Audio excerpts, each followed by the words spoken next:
નમસ્કાર વિદ્યાર્થી મિત્રો, ધોરણ 9 વિષય હિન્દી સત્યપ્રકાશ શાળામાં તમારું સ્વાગત છે।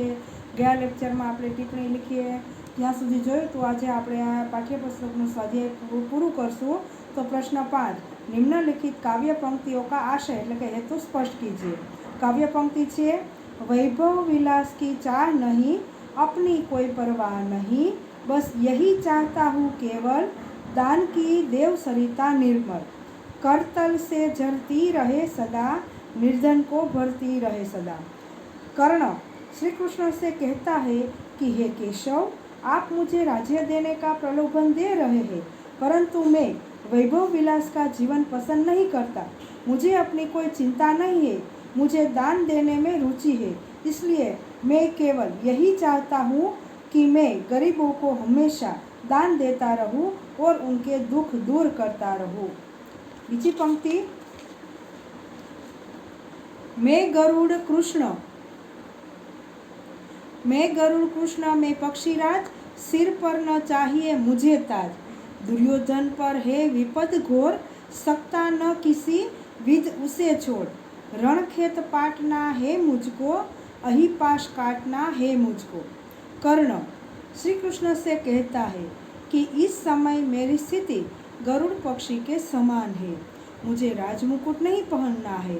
इस समय दुर्योधन भारी संकट में है, युद्ध रूपी नागपाश ने उसे जकड़ रखा है, मुझे दुर्योधन के इस नागपाश को काटना है, दुर्योधन को युद्ध में विजय दिलाना है, मुझे गरुड़ की तरह अपना दायित्व निभाना है।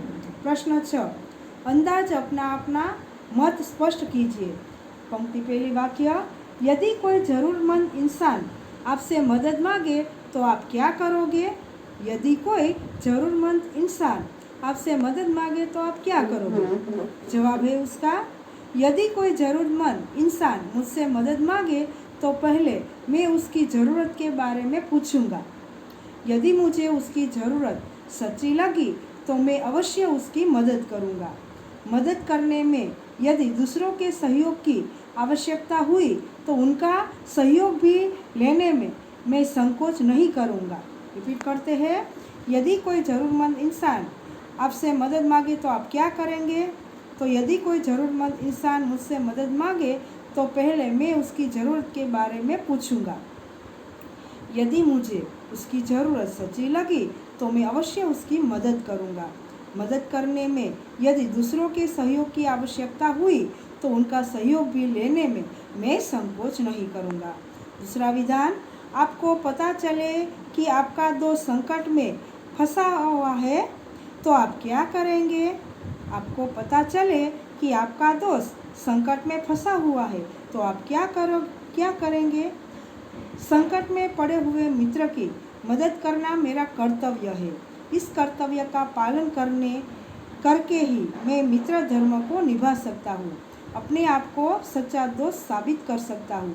इसलिए संकट में पड़े हुए मित्र को संकट से छुड़ाने में मैं कोई कसर न रखूँगा। रिपीट करते हैं, संकट में पड़े हुए मित्र की मदद करना मेरा कर्तव्य है। इस कर्तव्य का पालन करके ही मैं मित्र धर्म को निभा सकता हूँ, अपने आप को सच्चा दोस्त साबित कर सकता हूँ। इसलिए संकट में पड़े हुए मित्र को संकट से छुड़ाने में मैं कोई कसर न रखूँगा। तीसरा मंतव्य, आपके पास ज़रूरत से ज़्यादा धन संपत्ति है तो आप क्या करेंगे? आपके पास ज़रूरत से ज़्यादा धन संपत्ति है तो आप क्या करेंगे? आप अपने पास ज़रूरत से ज़्यादा धन संपत्ति होने पर मैं उसका उपयोग परोपकार में करूँगा।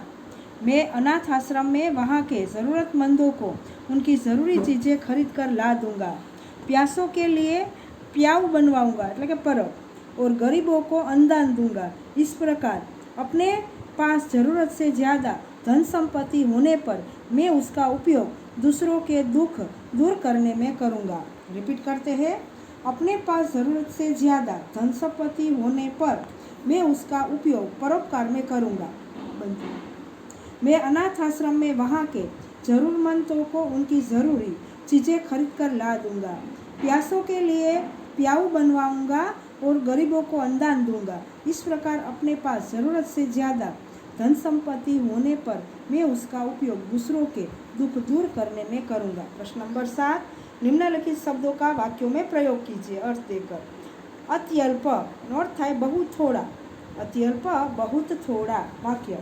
सांसारिक भोग विलास अत्यल्प सुख देते हैं, सांसारिक भोग विलास अत्यल्प सुख देते हैं। बीजू चाकचिक्य एनो अर्थ थशे चमक अथवा चक्काचौंध। देहाती मित्र मुंबई की चाकचिक्य पर मुग्ध हो गया, देहाती मित्र मुंबई की चाकचिक्य पर मुग्ध हो गया। त्रीजू छे कनकाब एनो अर्थ थशे सुनहलो, कनकाब सुनहलो। राजमहल के कनकाब शिखर हमारा ध्यान आकृष्ट कर रहे थे, राजमहल के कनकाब शिखर हमारा ध्यान आकृष्ट कर रहे थे। पछीनु छे तपः क्षीणः, तपः क्षीणः एनो अर्थ थाय प्रभावहीन।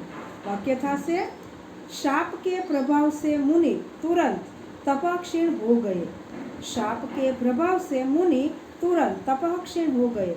पांचमू क्लेश एनो अर्थ थाय कष्ट अथवा वेदना, क्लेश कष्ट अथवा वेदना। वाक्य पुत्र के अनुचित व्यवहार से पिता को बड़ा क्लेश हुआ, पुत्र के अनुचित व्यवहार से पिता को बड़ा क्लेश हुआ। झंझावात अर्थ थाय तूफान, झंझावात तूफान। बर्फीले झंझावातों में भी हमारे सैनिक देश की रक्षा करने में डटे हुए हैं, बर्फीले झंझावातों में भी हमारे सैनिक देश की रक्षा करने में डटे हुए हैं। फणीबद्ध नागपाश, फणीबद्ध जेनो अर्थ थाय छे नागपाश। पता नहीं संकट के इस फणीबद्ध से हमें कौन छुड़ाएगा, पता नहीं संकट के इस फणीबद्ध से हमें कौन छुड़ाएगा। प्रश्न नंबर 8, निम्नलिखित शब्दों के समानार्थी शब्द कोष्टक से ढूंढकर उन शब्दों का वाक्यों में प्रयोग कीजिए। अपने आपेलू छे અહીં कोष्टक सुखोपभोग, हथेली, प्रचुर, दरज, आंधी, पानी, गरल, चट्टान एमांथी लखवानुं छे। तो सुखोपभोग एनो अर्थ थशे विलास। बीजું हथेली एनो अर्थ थशे कर्तव्य, प्रचुर એટલે प्रभु, दरज એટલે दरार, आंधी अंधड़, अंधड़, पानी वारी, गरल विष, चट्टान शैल। वाक्य प्रयोग। राजा सदा विलास में डूबा रहता था, बच्चे का करतल देखकर ज्योतिषी ने उसका भविष्य बता दिया। वह गांव में रहता था पर उसके पास प्रभुत संपत्ति थी, पुष्कळ प्रभुत એટલે। गरुड़ पहाड़ों की दरार में निवास करता है। सारी रात अंधर ने कहर मचा दिया, सदा स्वच्छ वारी पीना चाहिए। देखते ही देखते सांप का विष बच्चे के शरीर में फैल गया, शैल से उस पार झरना था। तो विद्यार्थी मित्रों, तमारे आ स्वाध्याय छे ए पाका ચોપડામાં એકવાર લખી અને પાકું કરવાનું રહેશે। આજે જેટલું કરાવેલું એટલું પાકા ચોપડામાં એકવાર તમારે લખવાનું રહેશે। અસ્તુ વિદ્યાર્થી મિત્રો।